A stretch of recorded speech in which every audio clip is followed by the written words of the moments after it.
Indexação no Brasil, que foi exatamente o tema da dissertação do mestrado dela, também defendido recentemente.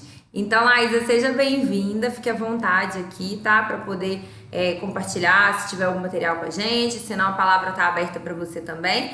E aí, depois, ao final, a gente pode, os meninos podem mandando aqui dúvidas no chat, a gente pode fazer depois um debate aqui ao final, tá bom? Fiquem à vontade e você também está com a palavra.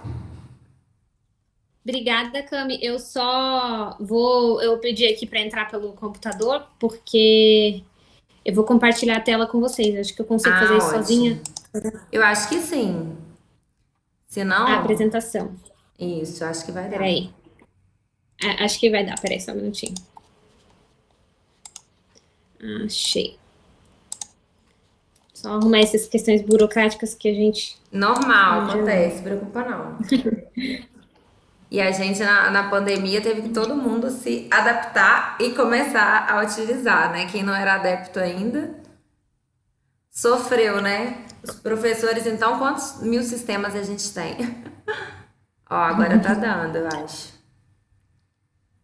Tá, agora aqui. Tá Ótimo, aparecendo para deu. vocês? Deu. Deixa eu ver se Ai, você ótimo. continua. Ótimo. Uhum. Peraí. Bom, gente, bom dia a todo mundo. Primeiramente, quero muito agradecer a presença de todo mundo a essas horas da manhã. Também quero agradecer a Camila pelo convite. É muito legal poder. Eu conheço Minas Gerais, né? Morei em Juiz de Fora por alguns anos e passei por BH por alguns anos. Assim, uma cidade muito linda. Tenho muita vontade de voltar aí depois da pandemia. E a Camila tinha falado para mim que vocês, né, nessa matéria, estudam muito sobre direito digital, tecnologia. E eu vim trazer para vocês um pouco sobre a minha pesquisa do mestrado, que eu finalizei esse ano, que é um tema muito em voga, que é o direito à desindexação. Talvez vocês conheçam pela palavra direito ao esquecimento, mas isso a gente vai tratando ao longo aqui da nossa exposição.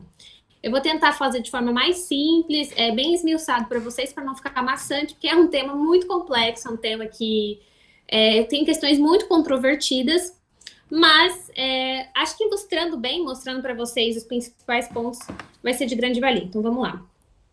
Primeiro aqui, né, o direito à desindexação no Brasil, Laísa. E eu começo falando para vocês sobre a nossa sociedade hoje, né? Vocês sabem que nós vivemos uma sociedade do superinformacionismo, em que a informação ela é uma commodity, né? A informação ela é completamente importante na nossa sociedade. Nós trocamos informações o tempo todo. E ao longo dos anos, ao longo da nossa evolução, da nossa história, a informação ela foi tomando cada vez mais uma importância muito grande na nossa sociedade. E devido a esse volume de informações que eram produzidas, né, o tempo inteiro, foi-se necessário encontrar modos de sistematizar essas informações para que essas informações fossem, de certa forma, acessível a nós, né? Não adianta a gente ter um monte de informação pelo mundo se a gente não pode ter não consegue acessar essa informação, se a gente não consegue ter uma forma sistemática de colocar elas mesmo, né, em ordens e categorias. E por isso que a gente começa falando da revolução dos buscadores de pesquisa. Os buscadores de pesquisa, eles revolucionaram e democratizaram o acesso às informações. E aí eu coloquei uma frase do Stefano Rodotà, que é um dos autores, um dos percussores do direito digital, que fala muito sobre vigilância social, né, dessa forma em que nós estamos o tempo todo sendo vigiados e a transformações que a privacidade teve, que ele fala que os buscadores eles são os novos indispensáveis mediadores. Então, se até antigamente, né, a gente só conseguia localizar as informações, se a gente fosse numa biblioteca física e a gente procurasse naquele local, hoje em dia uma informação, uma vez compartilhada na internet, ela né, é possível acessar essa informação em questão de segundos. Então, você entra num buscador, coloca lá a palavra-chave e instantaneamente acessa essas informações. E aí, eu coloquei aqui o Google. Por que o Google, né? Porque o Google, ele é o principal buscador de pesquisa da humanidade. Então, mais de 80% de todas as pesquisas realizadas no mundo, elas são feitas pelo Google. Isso não é um número, não é um número pequeno, não é um número que nos não deve causar impacto. Sim, o Google ele tem um domínio muito grande na nossa sociedade, e a gente vai falando mais sobre isso ao longo da palestra. Tá, vamos lá. E como que funciona essa questão do trabalho do Google em si, né? O Google ele tem algumas fases em que ele utiliza para fazer essa coleta de informações. Porque o que acontece? A internet, ela é um grande, digamos assim, é um grande cosmos. Uma vez que você deposita lá uma informação, essa informação, ela deve ser categorizada para que nós tenhamos acesso a ela. E como que isso é feito? O Google, ele tem robôs, né? E esses robôs, eles fazem sempre uma, digamos assim, uma devassa na internet, eles percorrem todo o conteúdo da internet, e aí eles vão encontrando essas informações, vão utilizando dos seus algoritmos, nesses algoritmos eles vão categorizando essas informações, e posteriormente eles nos disponibilizam em forma de lista de resultados. Então, se você escreve hoje na internet sobre qualquer tema, vamos supor, direito à informação, o Google ele já fez todo esse trabalho antes. Ele captou todo, né, todo o cosmos da internet, qualquer palavra que tivesse isso, né, direito à informação, qualquer página, qualquer conteúdo, ele categorizou essa informação, deu um grau de relevância para ela e categorizou ela em lista de resultados. E aqui eu coloquei, né, que os robôs do Google, eles percorrem mais de 1,7 bilhões de páginas. E eles processam mais de 40 mil consultas de pesquisa por segundo. Realmente é uma engenharia muito grande, tem que ter aí muito servidor, porque é o maior buscador que nós temos na atualidade.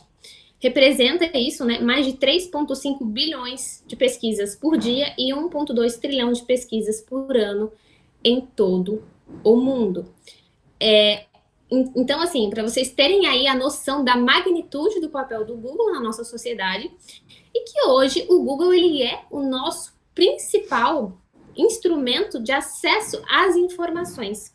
É por meio do Google que nós construímos, digamos assim, que nós acessamos o conhecimento. É muito difícil hoje alguém ir fazer uma pesquisa sem utilizar o Google ou simplesmente só em uma biblioteca física. Isso acho que é da nossa sociedade. E aí, em relação a esse papel do Google, que é um dos maiores buscadores, a gente confunde muito, porque o Google ele é uma empresa privada e o tempo todo está coletando os nossos dados. Então, a cada pesquisa que você faz no Google, ele está coletando os seus dados pessoais e está fazendo esse rastreio, né? Construindo aí, digamos assim, um perfil da sua personalidade. E tem hoje em dia falado muito sobre esse papel de dominância do Google, e aí tem uma expressão que se chama Googleização da sociedade. O que seria isso? Bom, vamos lá. Não existe apenas o buscador, né? A gente tem o Google Chrome, que eu estou utilizando essa plataforma aqui para fazer a explanação para vocês. Google Busca, o Gmail, que é um dos meios mais tradicionais que existem, Google Drive, YouTube também. Sim, gente, o YouTube ele é do Google. O sistema Android, para quem tem aí o celular. Google Play, onde você baixa os seus aplicativos. Google Maps, né? Ou seja, onde eu tô, para onde eu vou. O GPS também, que é vinculado ao Google Maps. Google Agenda, onde você coloca todos os seus compromissos. E o Google Fotos. Então, vocês conseguem perceber como o Google ele está completamente inserido na nossa sociedade e como essa empresa ela tem diversos produtos que estão o tempo todo, né, nos circundando a nossa vida. Então, isso é muito preocupante, né? Assim, e todos esses aplicativos aqui que eu mostrei para vocês, eles estão o tempo todo coletando nossos dados. E aí você pode falar, mas tudo bem, eu não me importo disso, né? Tudo bem, eu gosto de usar o Gmail, gosto de usar o Google, mas até que ponto isso influencia? E aí vem a expressão, como eu falei, googleização da sociedade, em que nós como sociedade, nos tornamos completamente dependentes do Google.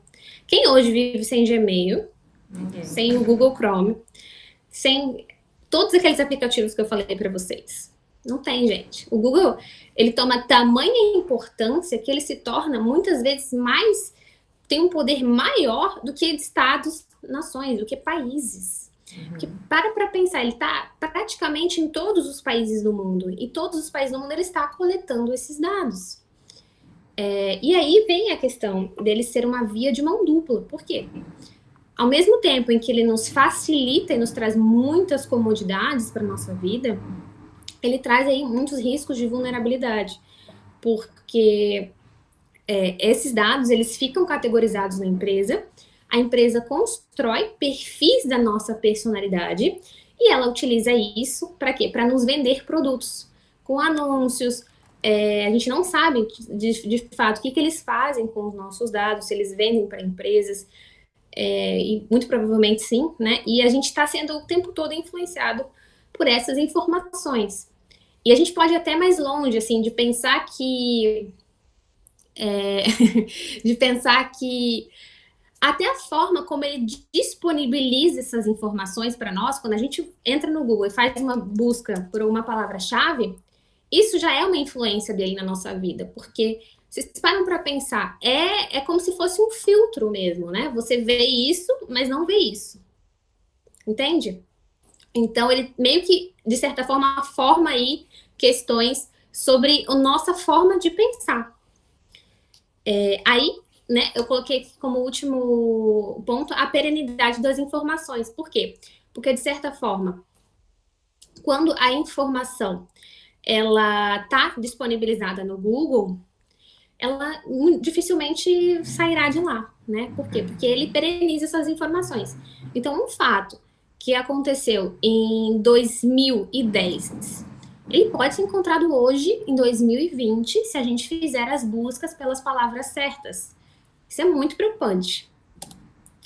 E aí vem a pergunta: a proeminência do Google nos hábitos de consumo de informação pode, a princípio, parecer natural e mandatório, ou seja, o Google está inserido em todo o nosso cotidiano de vida, de certa forma ele pode parecer natural, já que a gente nasceu inserido nessa sociedade, a gente já nasceu inserido, a gente já está acostumado com isso. E é algo, inclusive, mandatório, ou seja, impositivo, que nos fosse imposto. Entretanto, vamos parar para pensar em quais são as consequências que decorrem dessa onisciência do Google, onipotência e onipresença. Porque se vocês pararem para analisar aqui, ó, olha onde ele está na nossa vida o tempo todo. Então, o que acontece, né, com esse crescimento vertiginoso do Google nas nossas vidas? Ocorre uma redução sensitiva do controle que cada indivíduo tem sobre os seus dados pessoais. Porque uma vez que a informação ela é colocada na internet, o Google ele vai captar essa informação e a gente não tem mais controle sobre quem tem acesso a ela. Então, o que isso acarreta, né? Uma potencialização das possibilidades de consulta dessa informação a qualquer tempo, independentemente do transcurso temporal. Então, é o caso da pessoa que muito jovem, ela fez alguma coisa, um fato desabonador, que causou algum tipo de dano para ela. 10 anos, 20 anos depois, esse fato nada diz respeito à personalidade dessa pessoa, mas ainda assim poderá ser encontrado se fizer a pesquisa por esse nome.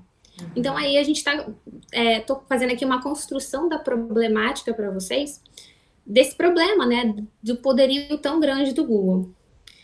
E aqui também, né, vamos falar vou só repisar aqui os problemas gerados, que é os riscos de exposição dos indivíduos em relação a essa indexação, que é lá, os robôs do Google, eles vão pegando tudo que está na internet, indexam essas informações, processam nos seus servidores, e aí lá tem a presença de algoritmos, então eles veem aí a relevância daquela informação, a relevância daquele dado que eles fizeram a captação, e disponibilizam em forma de resultados.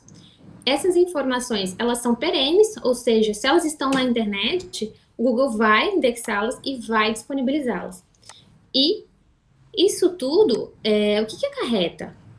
Um perfil com base nas informações do Google. Então, hoje, nós somos muito do que o Google diz que nós somos. Se eu digitar o meu nome aqui na internet para vocês, quais são os resultados que vão aparecer? Essas informações, elas são utilizadas por RH, pessoas que querem nos contratar, por nossos amigos, nossos potenciais clientes. Então, isso é uma questão muito séria, porque algo que nós fizemos no passado pode ser sempre resgatado e trazido ao presente. Então, é quase como se fosse uma coisa eterna, né? Uma vez que você fez alguma coisa, essa questão está na internet, o Google vai captar ela e outras pessoas poderão acessá-las. E aí a nossa personalidade, né, cria-se um perfil nosso com base nessas informações que estão no Google. Então, se você entra no Google e digita o meu nome, as informações que você encontra ali, você vai construindo aí na sua mente um perfil sobre qual que é o meu perfil de profissional, o meu perfil pessoal. Se não tem nada ali de desabonador, aí tudo bem, mas e se tem? Como que a gente faz, né? Como que funciona isso? E aí eu trouxe para vocês uma indicação de livro. Esse livro me ajudou muito na construção da minha pesquisa, que é a Googlização de Tudo.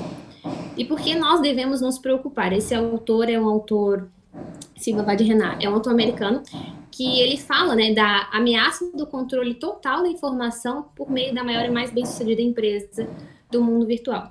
Esse livro, gente, ele não é recente, assim, acredito que ele é de 2010, não tenho certeza, ou até antes disso. E desde então, muitas coisas mudaram.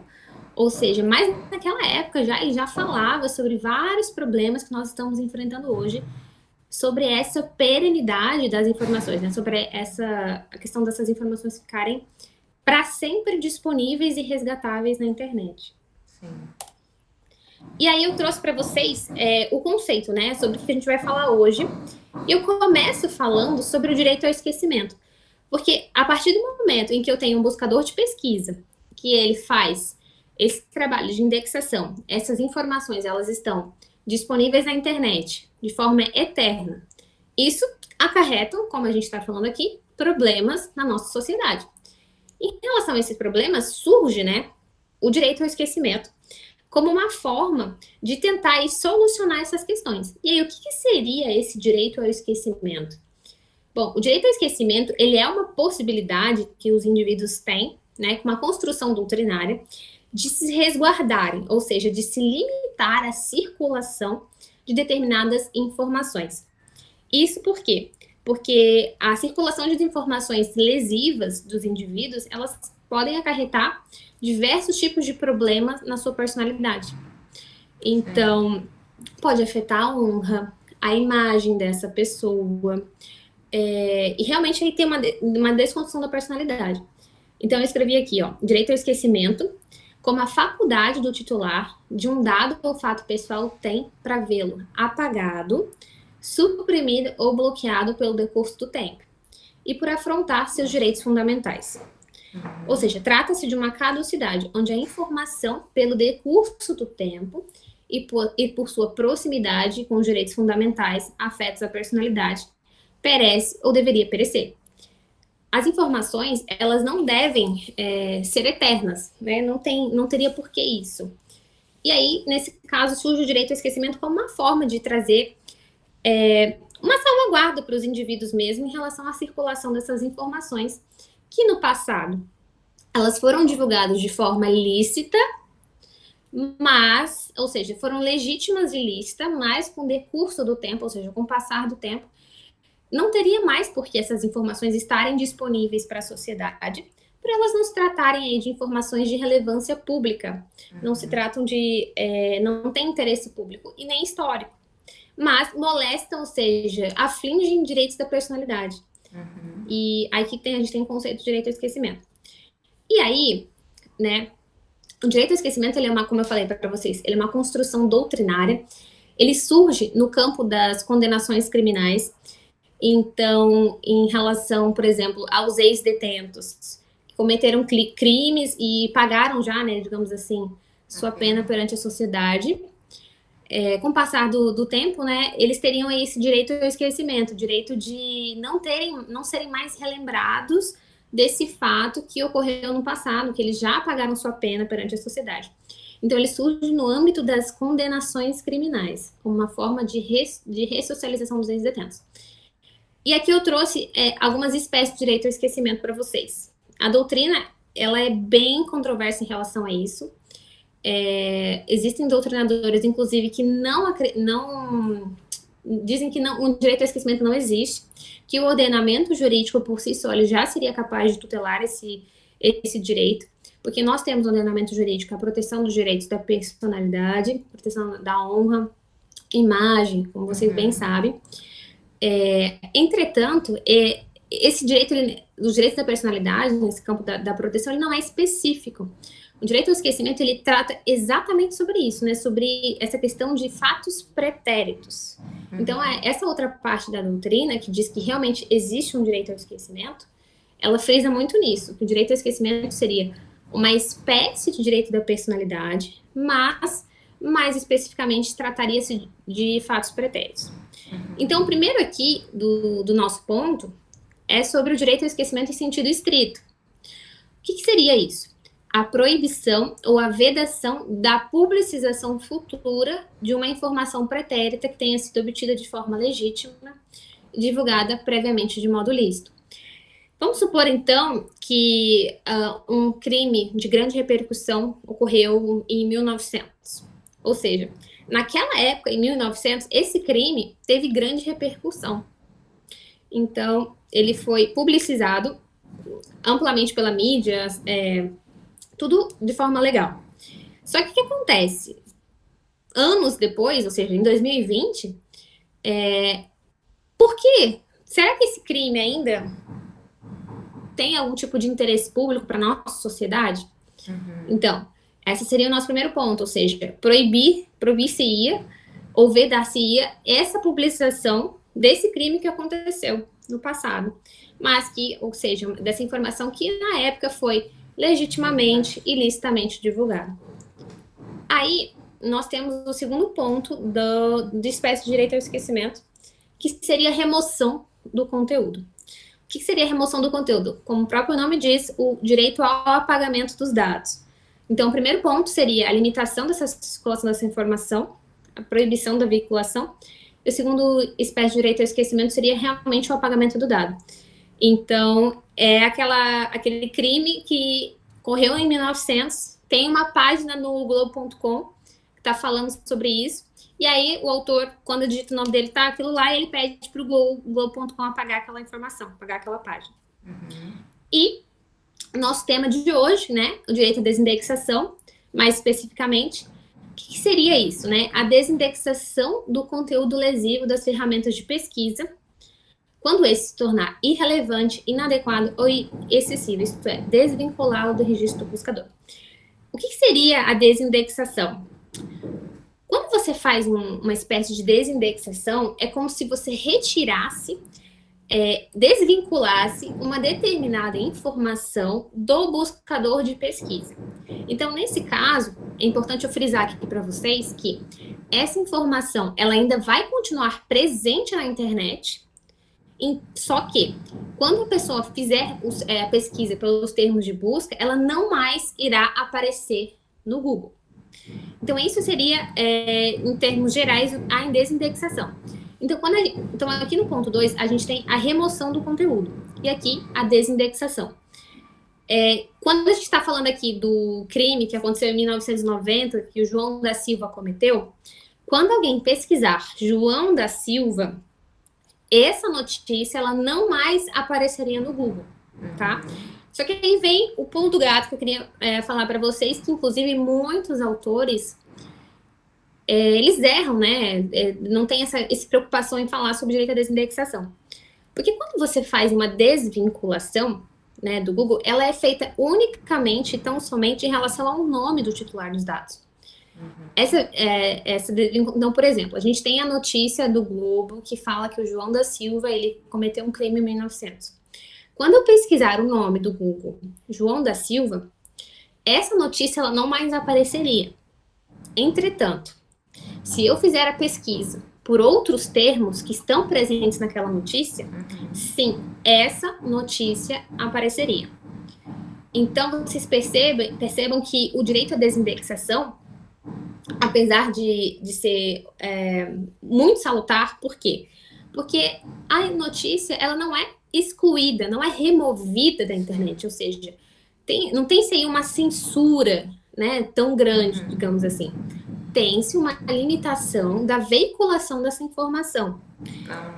Entretanto, contudo, como eu ainda consigo ter acesso a essa notícia, ou seja, essa notícia ainda está presente no cosmos da internet, ele possui eficácia limitada. Se alguém fizer buscas por outros termos, irá encontrar, sim, sobre a notícia do João da Silva que cometeu um crime em 1900. Mas eu acredito que é uma forma, né, uma via, inclusive, para vocês estudarem mais, de a gente coacionar essa questão de direito à informação, porque direito ao esquecimento é um tema muito controvertido por isso, né? Porque tem aí a proteção da memória, direitos da personalidade, acesso às informações, liberdade da imprensa, ou seja, muitas questões. Como a Camila disse, realmente, a desindexação, ela limita o acesso a essa informação. Porque o que acontece? Quando se efetua uma desindexação, o Google, ele não mais mostra aquela informação na lista de resultados. E se o Google não mostra aquela informação mais na lista de resultados, quando eu pesquiso pelo nome João da Silva, é como se essa informação não existisse na internet. Por quê? Porque o Google, como eu falei, ele é a nossa principal fonte de acesso às informações. É quase como se a informação não estiver no Google, ela não está no mundo. Entende, gente? Então, assim, realmente é uma via muito importante para a gente tentar coacionar essas questões dos problemas que eu falei para vocês, da perenidade das informações do Google. E aí, a gente tem os direitos da personalidade e intimidade no Brasil, que são tudo que o direito à desindexação quer proteger, né, direitos fundamentais, a privacidade, intimidade, imagem, honra e sigilo das informações, e os direitos da personalidade. E aí o direito ao esquecimento, ele teve origem na ideia de privacidade, como eu falei para vocês, porém desenvolveu-se como um direito da personalidade autônoma. Então, por que ele desenvolveu-se como um direito da personalidade autônoma? Porque ele trata especificamente dessas informações pretéritas.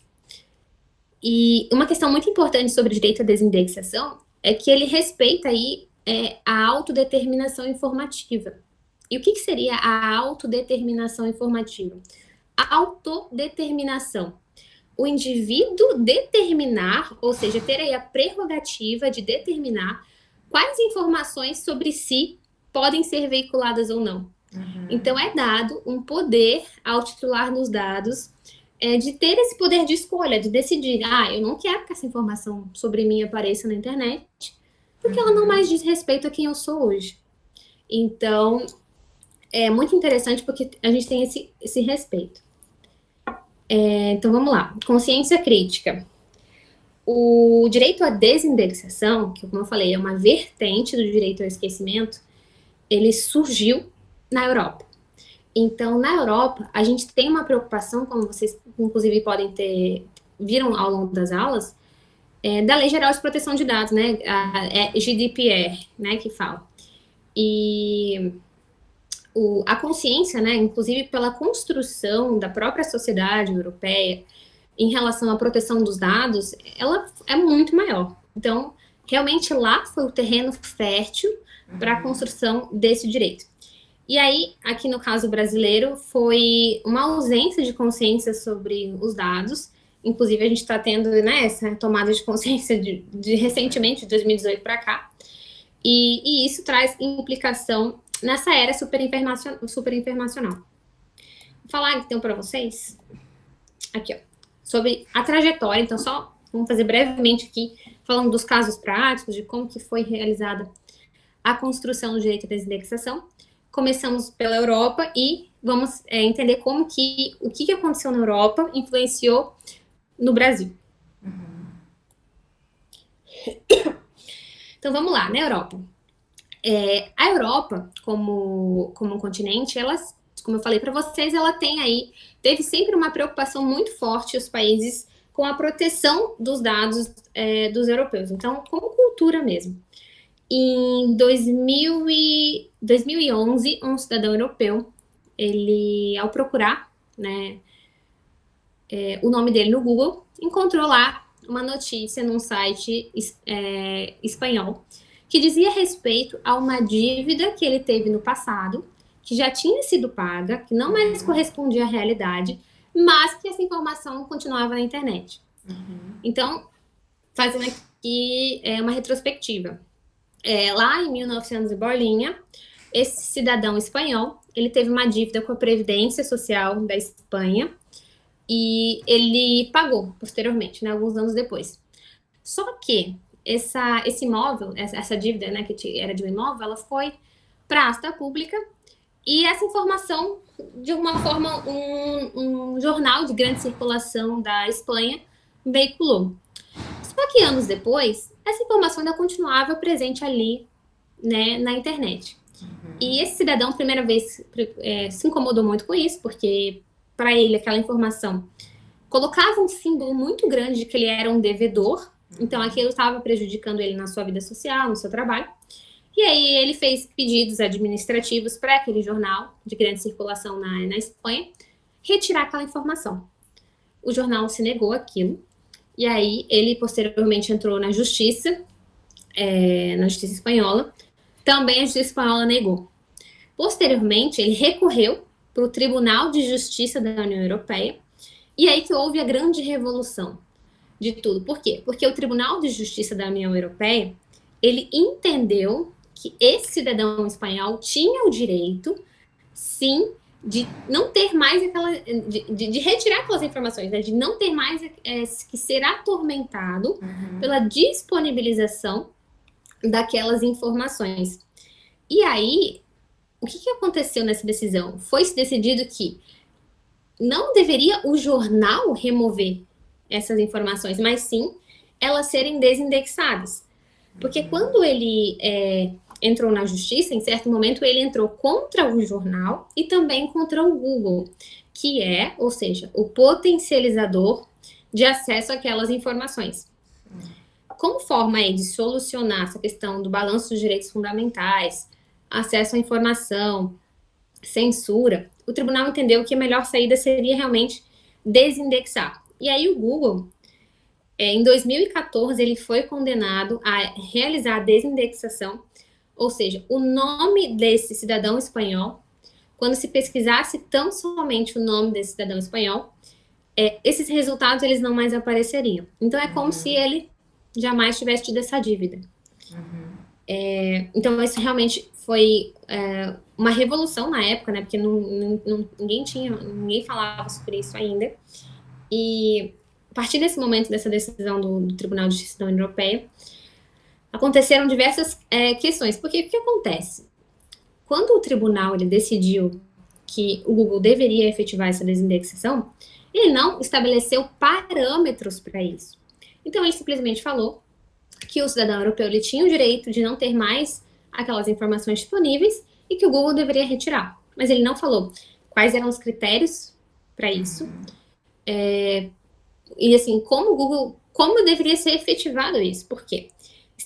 Quando se estabeleceu que um cidadão tinha esse direito, todos os outros também teriam.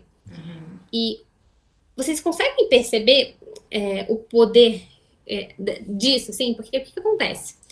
A partir desse momento, o Google, na Europa, ele criou aí um formulário em que os cidadãos europeus, eles poderiam fazer essas solicitações diretamente aos provedores de busca. Então, por exemplo, se eu sou uma cidadã europeia e tem uma informação na internet sobre mim que eu não quero mais uma informação, eu entro lá no formulário do Google, faço uma solicitação.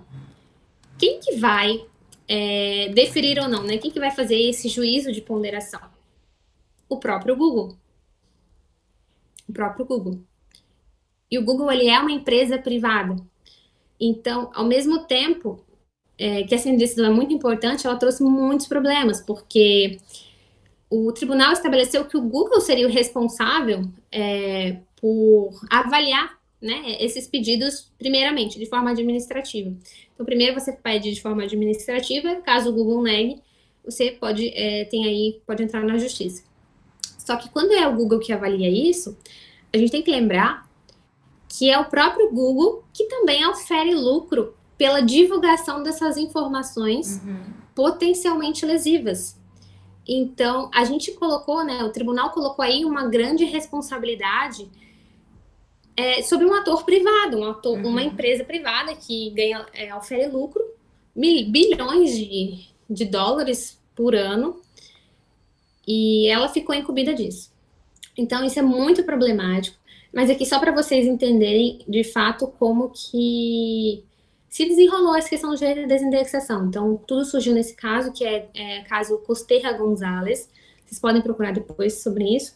O Tribunal de Justiça decidiu, então, que todo cidadão europeu ele tem o direito, sim, de ter as informações removidas caso elas forem desatualizadas, caso elas não mais dizem respeito à atualidade.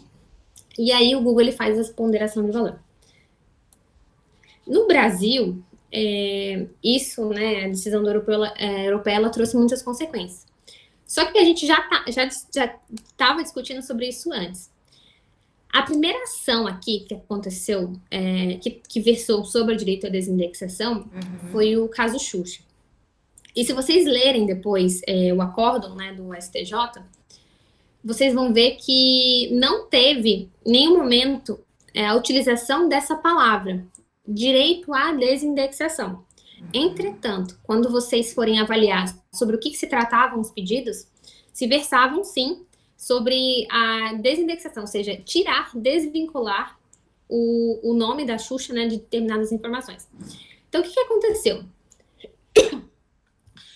A Xuxa, ela participou de um filme muito polêmico na década de 90, na década de 90 e 80, que se chama Amor Estranho Amor. E nesse filme, ela tinha relações com um menor de idade, e ela, né, queria que esse filme não fosse mais, não mais aparecesse na internet. Por quê? Quando ela pesquisava pelo nome dela, associava as palavras pedófila e outras palavras aí de cunho pejorativo.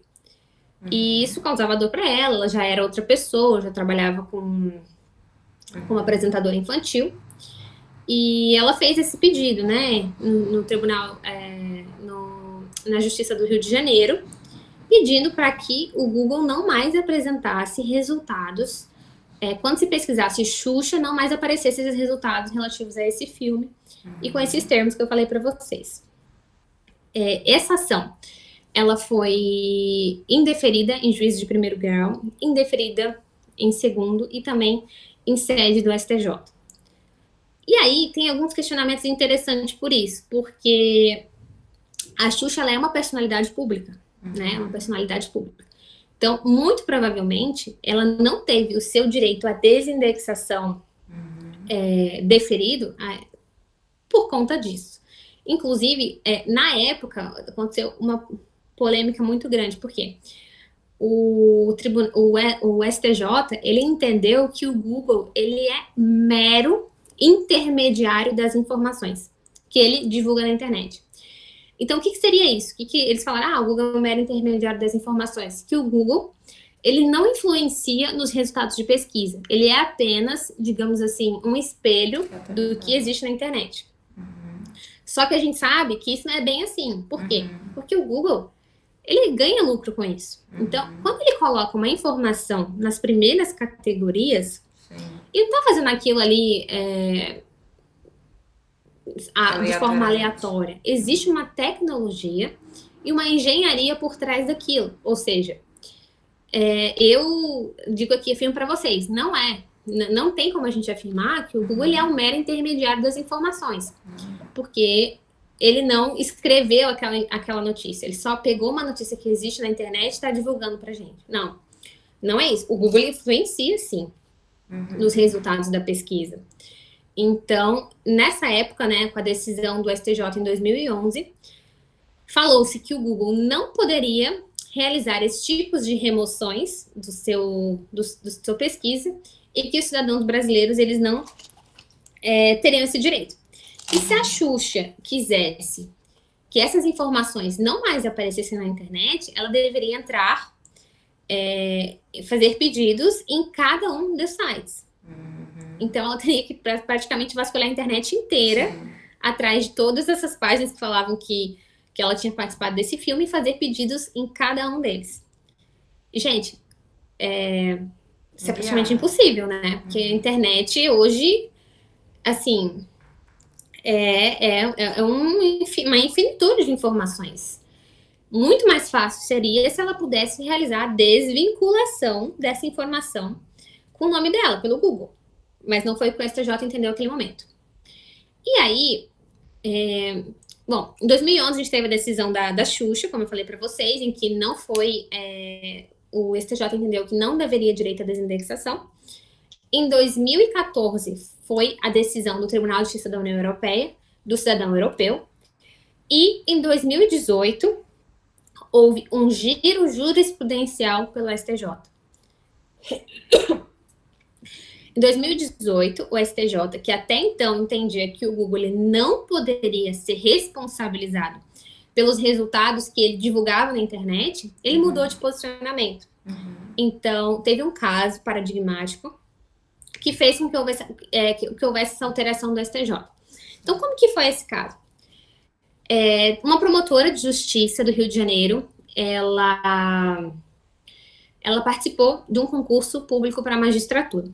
E nessa época, quando ela participou desse concurso para magistratura, esse concurso, eu acho que, inclusive, foi cancelado por fraude. Ela foi investigada pela participação de fraude, porque a prova de direito tributário dela estava igual, ipsis literis, à prova oficial, que eles usam para correção.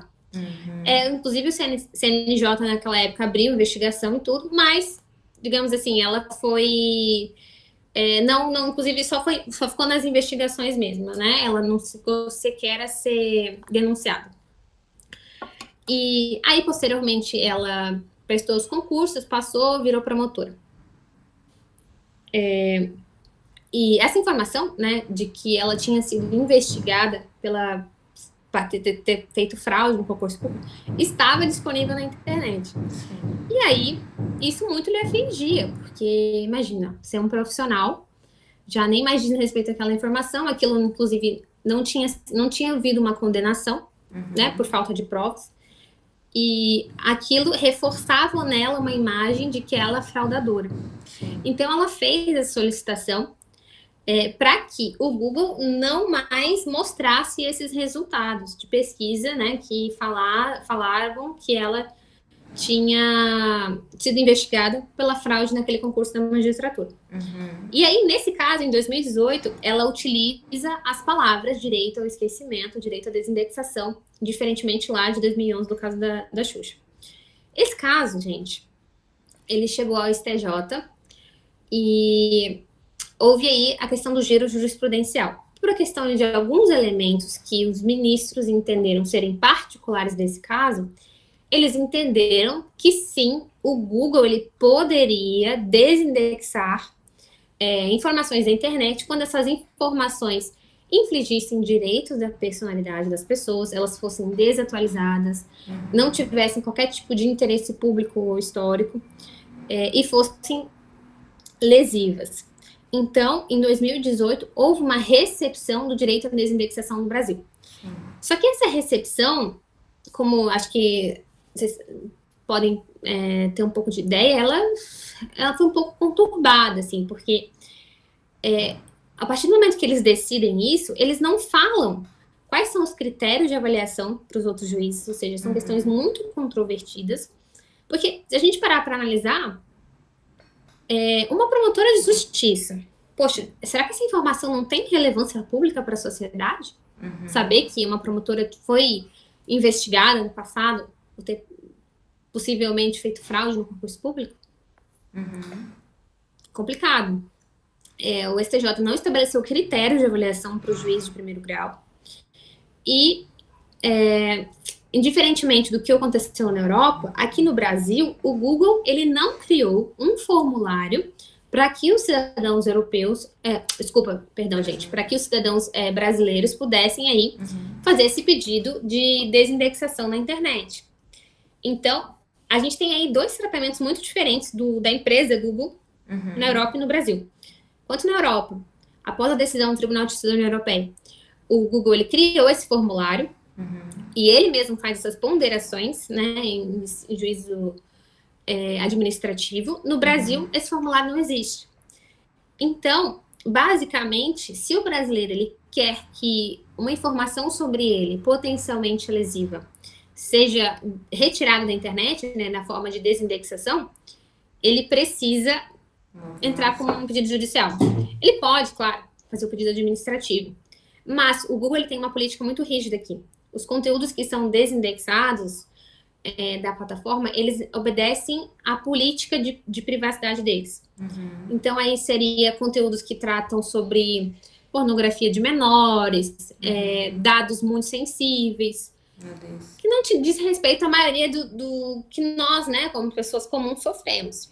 Então, isso aí realmente é para vocês verem a diferença de tratamento que acontece no Brasil e na Europa. E aqui eu coloquei para vocês, né, um quadro comparativo que em 2011, no caso da Xuxa, o STJ tinha decidido que os buscadores, como o Google, Yahoo, Bing, eles seriam meros intermediários do conteúdo na internet. Então, eles em nada influenciariam, porque não foram eles que fizeram aquela página. E aí a conclusão foi de que, ou seja, os buscadores, eles não poderiam ser responsabilizados pelos dados que espelhavam em sua lista de resultados e não poderiam ser obrigados a desindexar conteúdo. Em 2018, com o caso da promotora, como eu falei para vocês, da fraude do concurso público, inaugurou-se a possibilidade de se responsabilizar os provedores de busca, caso eles descumpram com a decisão judicial de cessar o vínculo criado entre o nome da pessoa e os resultados de busca. Vou explicar detalhadamente o que isso quer dizer em termos mais simples. Deixa eu só ver se a minha tabela está aqui. Está aqui. Então, aqui a gente tem uma linha do tempo dos marcos sobre o tema do mundo. Em 2011, a gente teve o caso da Xuxa, em que o STJ decidiu aí que o Google seria mero intermediário, que não poderia desindexar informações. Em 2014, a gente tem aí o caso Google Spam, que influenciou o mundo inteiro, né? Em que agora o Google, o tribunal decidiu que o Google deveria analisar esses pedidos dos cidadãos europeus. E aí, também em 2014, a gente tem o Marco Civil da Internet. E o que acontece no Marco Civil da Internet? No Marco Civil da Internet, a gente tem aí como se fosse um código de conduta para a utilização da internet. E nessa legislação, o Google ele é considerado um provedor de conteúdo. Ou seja, nesse caso, por ele ser considerado um provedor de conteúdo, ele só poderia ser responsabilizado por algum conteúdo lesivo que ele espelhasse se existisse uma decisão judicial que o obrigasse a excluir determinado conteúdo, entretanto, ele ficasse inerte. Então, por exemplo, não existe aí um tipo de... não existe aí uma avaliação dos provedores, por exemplo, Google, Yahoo e Bing, sobre os conteúdos que são colocados na sua plataforma. E não tem como avaliar isso. É muito conteúdo que é inserido na internet o tempo todo. Então, para o Google ser responsabilizado por alguma coisa lesiva que tenha na sua plataforma, ele precisa, primeiro, ser instado, né? Ele precisa ter o conhecimento sobre isso. E após esse conhecimento sobre isso, se tiver uma decisão judicial que peça para que ele exclua esse resultado, ele se mantém inerte. Entende? E aí, o que acontece? Vou tentar explicar de forma mais simples. Por que eu tô falando isso? Porque se até em 2011 o STJ falava que o Google ele não poderia ser obrigado a excluir resultados, em 2014 eu tenho uma legislação que fala que o Google ele só vai ser responsabilizado se ele não excluir resultados. Então, gente, é uma contradição enorme, porque ao mesmo tempo que eu tenho uma legislação de 2014, que é o Marco Civil da Internet, que fala que você só pode responsabilizar os provedores se eles descumprirem com uma ordem judicial, eu tenho uma jurisprudência que fala que o Google ele não pode ser instado a tanto. Então, nesse meio tempo, né, de 2014 até 2018, a pessoa que tivesse ali um conteúdo do João da Silva, de 1900, que não mais dizia respeito a quem ele é hoje e queria desindexar esse conteúdo, né, excluir o conteúdo do provedor Google, ela poderia tão somente ir atrás do Globo. Ela não teria direito de ação, direito de agir contra o Google. Porque até então o Google ele era mero intermediário, ou seja, o STJ entendeu que ele nada influenciava naquele resultado. Sim. Então, é bem complicado isso. E aí foi passando o tempo, nós tivemos em 2018 o GDPR, que é a Lei de Proteção de Dados da União Europeia, que fala especificamente sobre o direito a ser esquecido.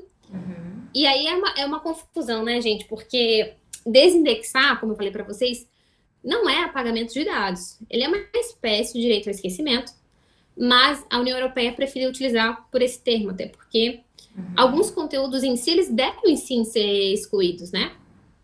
E aí, em 2018 também, nesse mesmo ano, a gente teve o giro de jurisprudência do STJ com o caso promotora do Rio de Janeiro. Então, nesse caso, houve recepcionamento de direito à desindexação. E hoje em dia, as pessoas elas têm essa prerrogativa. O Google ele pode sim ser responsabilizado e pode sim ser instado a desindexar conteúdos da sua plataforma. Sim. E em 2020, a LGPD. Aí já estamos aqui nos encaminhando para o final, só para falar da importância de resguardar esse direito, porque cada passo da internet deixa vestígios, né? Esses dados, eles ensejam uma arquitetura da personalidade dos sujeitos. Então, a gente tem que ter um certo tipo de controle em relação a esses dados, porque é a partir deles que a gente constrói na nossa mente, na nossa sociedade, quem de fato seria uma pessoa. Então, como eu falei para vocês, hoje as pessoas são o que o Google diz que elas são. Sim. E, para finalizar aqui, as potencialidades do direito à desindexação. Porque o direito à desindexação, gente, ele é uma construção doutrinária. Não existe nenhuma lei que fale exatamente sobre o direito à desindexação. E, por ser uma construção doutrinária, acredita-se, né, alguns autores eles têm essa visão de que na Lei Geral de Proteção de Dados, que foi aprovada agora, existe potencialidade de você fazer aí uma fundamentação sobre um possível direito à desindexação. No artigo 18, fala o seguinte, ó, o titular dos dados tem direito a obter do controlador, e aí no caso o Google, em relação aos dados por titular por eles tratados, a qualquer momento, mediante a requisição, anonimização, bloqueio ou eliminação de dados desnecessários, excessivos ou tratados em conformidade com essa lei. E aí, quando a gente fala de eliminação de dados em relação à desindexação, eu estou falando de eliminar dados da própria base de dados do Google, tá? E não é eliminação de dados da internet, porque como eu falei, a informação ela vai continuar disponível na internet, vai continuar possível ser acessar ela só vai se diminuir, né, limitar o seu acesso. E hoje em dia, né, a gente está ainda discutindo muito sobre o direito à desindexação. Eu acredito que é uma excelente ferramenta, né, um excelente instrumento da gente utilizar aí para frear esse poder do Google, apesar das limitações que ele tem.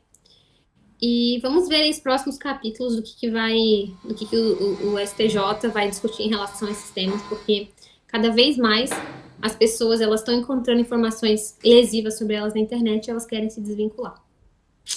Obrigada, gente. Queria saber se vocês têm alguma dúvida. Passar a palavra para a Camila. Excelente!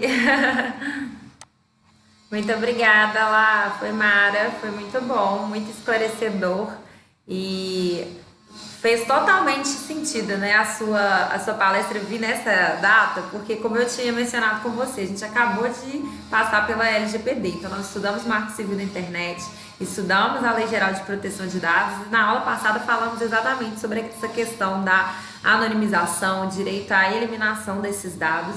Então foi muito importante a gente aprofundar nessa temática, exatamente nessa nossa aula de hoje. E como que esse tema é importante, né? Enquanto você estava explanando aí, eu fiz alguns comentários aqui, até mesmo para eu não esquecer algumas coisas que eu queria pontuar. E o que é relevante, né, nesse exemplo que você deu aí do João da Silva, não é que a informação vai sumir, até porque ela é pública, a gente poderia buscá-la. Mas se eu digitar João da Silva, ela não aparece mais nos primeiros itens que o Google estava elencando. Mas se eu colocar lá, por exemplo, crimes cometidos na década de 90 e for destrinchando crimes de repercussão, por exemplo, qual que foi aquele modelo, eu vou conseguir localizar. É simplesmente para limitar, né, esse tipo de informação. E é muito relevante porque eu já tive clientes meus que já me perguntaram, mas Camila, o meu nome quando eu digito no Google tá aparecendo ali no Jus Brasil, tá aparecendo no escavador a existência desse processo. E isso tá me desabonando, o que eu posso fazer? E, diante lá das circunstâncias que nós tivemos, exatamente da nossa possibilidade hoje, ele teve que buscar junto a cada site a eliminação desse conteúdo, até porque não tinha tido decisões judiciais ainda, né? O processo está em trâmite. Então, a gente não sabe como que seria uma decisão futura a respeito do tema. Mas, assim, é muito relevante, porque hoje o Google, ele define exatamente quem nós somos, de acordo com a busca dele, e a gente nem tem controle, né, sobre isso. E essa importância, né, dos dados, o que a gente fornece, eles começam a construir um perfil que a gente não sabe como que isso vai ser visto, como que isso vai ser utilizado por outras pessoas. E não é simplesmente aleatório, né? Existem vários, eles traçam esses perfis.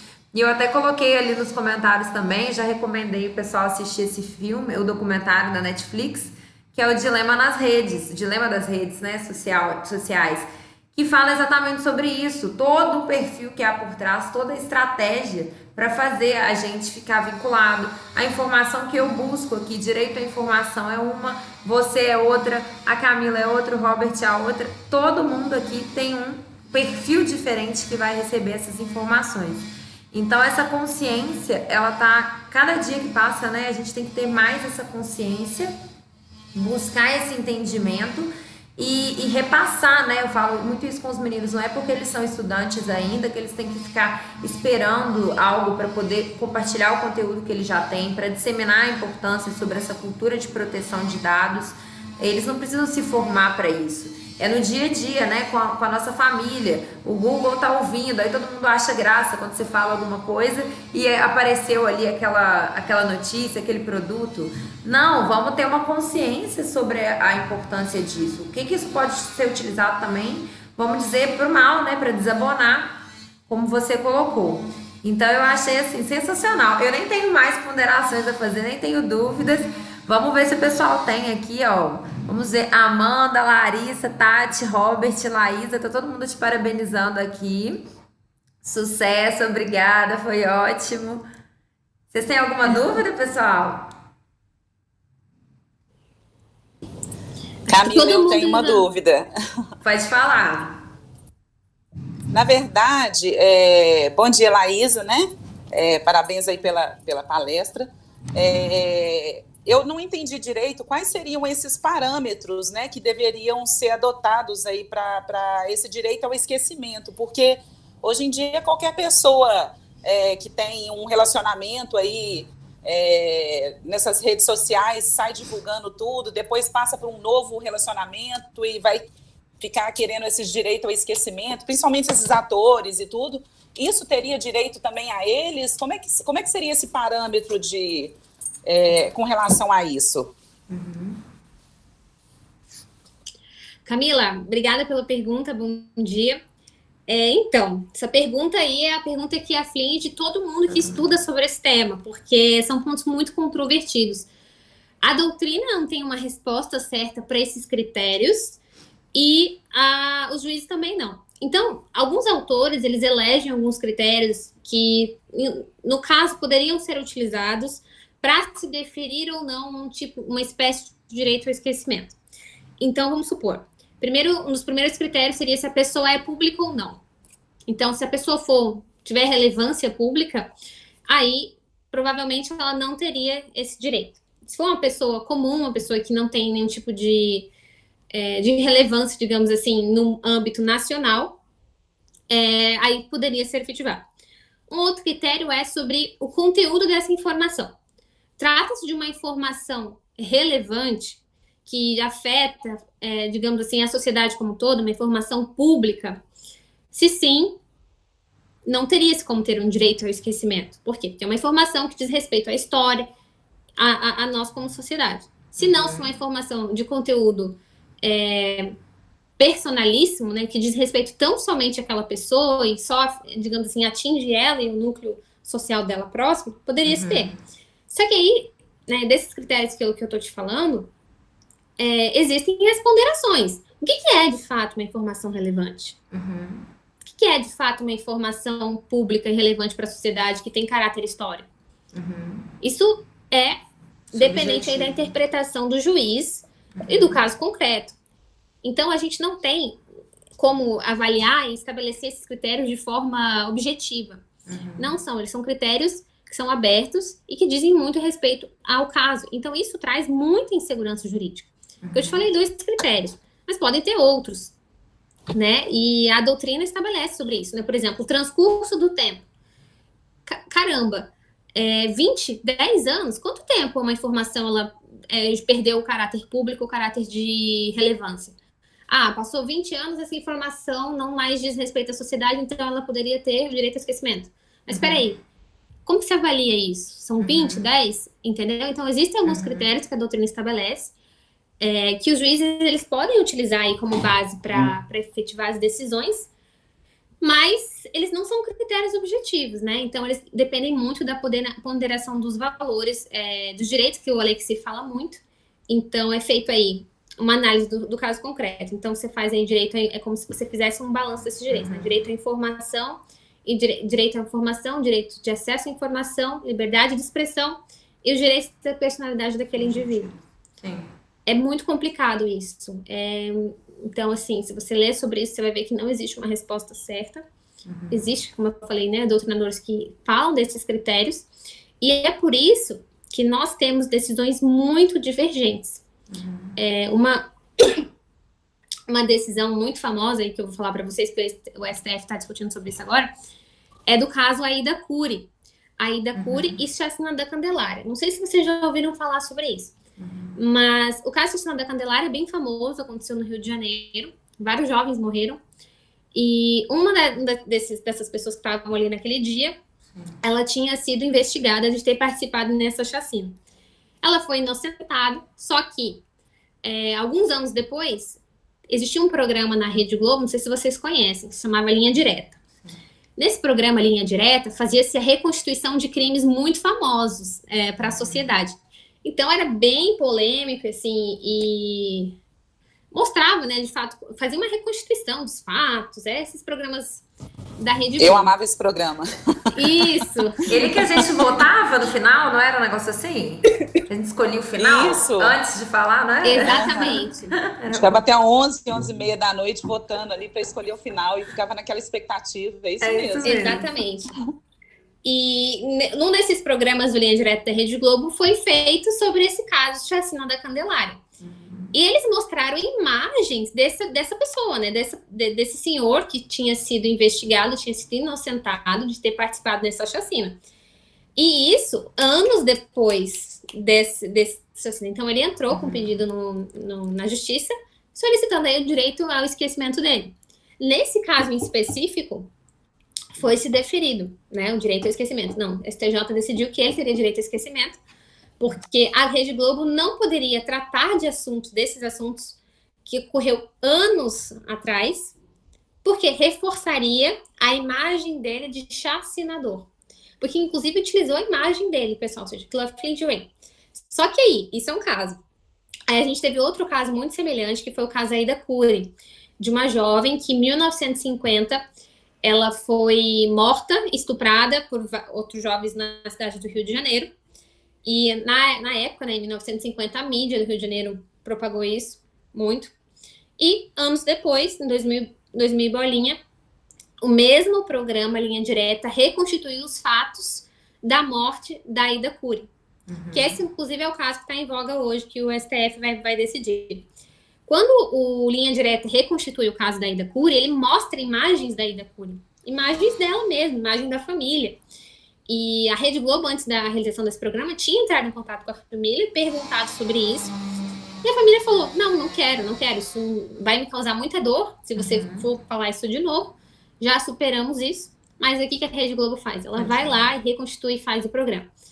E aí, nesse mesmo dia em que o STJ decidiu sobre o caso Suzano da Candelária, em que esse senhor teve o direito ao esquecimento dele deferido, nesse mesmo dia, ele também decidiu, a mesma turma julgadora decidiu sobre o caso Aida Cury.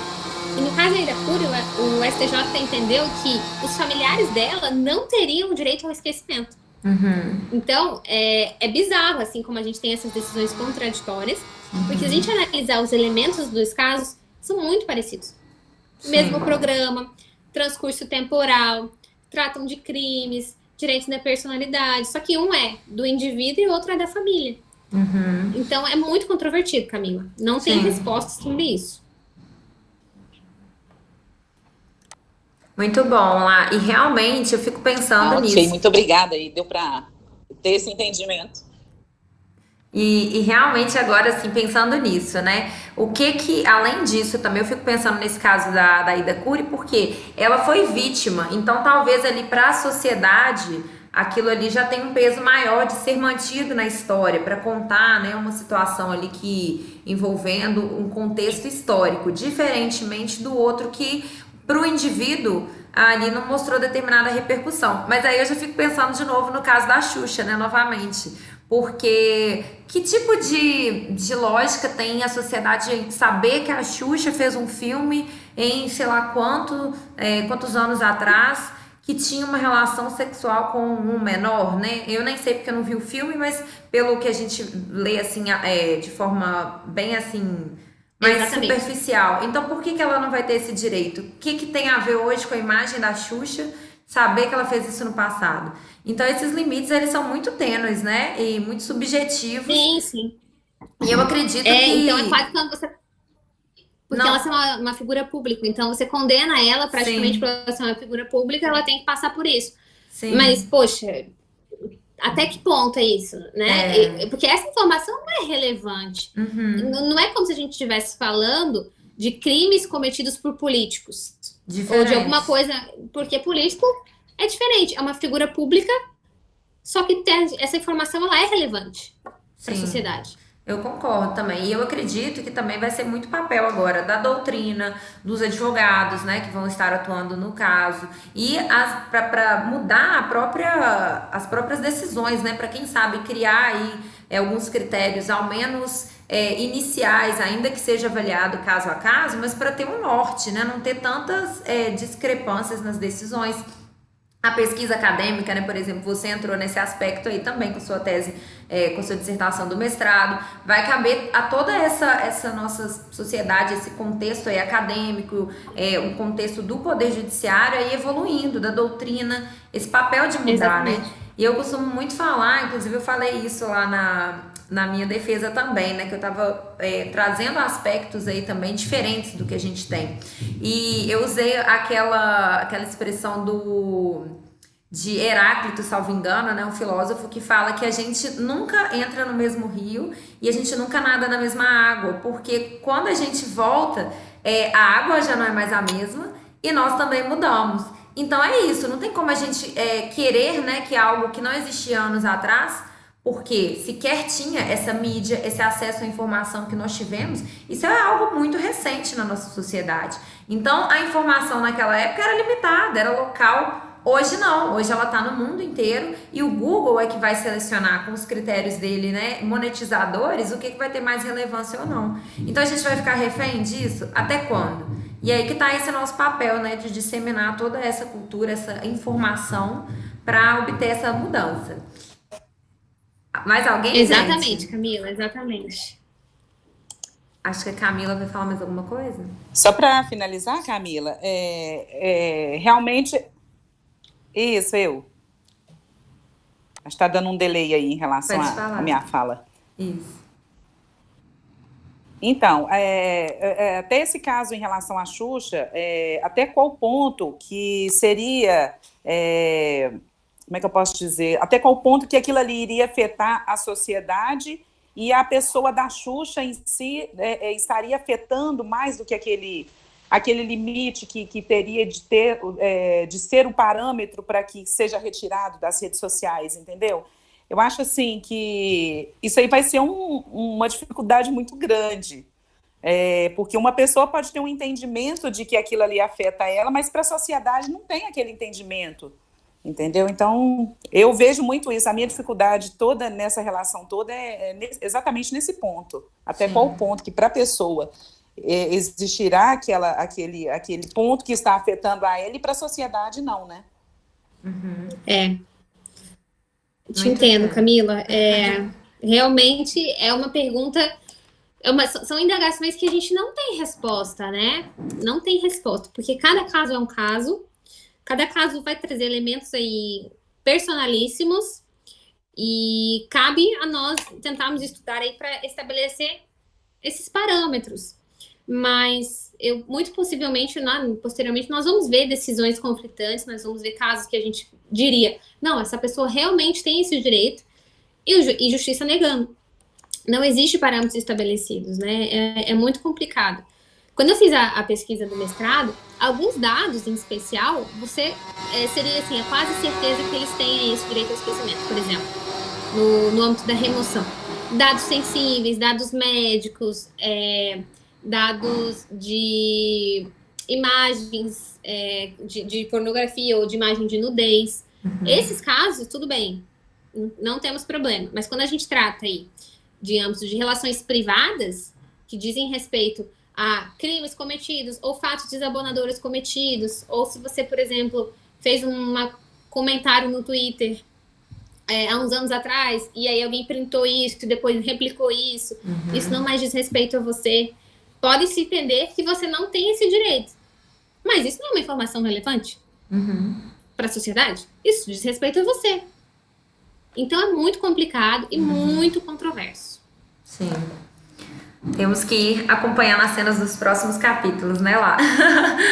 Ó, nós temos que encerrar, porque os meninos já têm próxima aula daqui a pouquinho.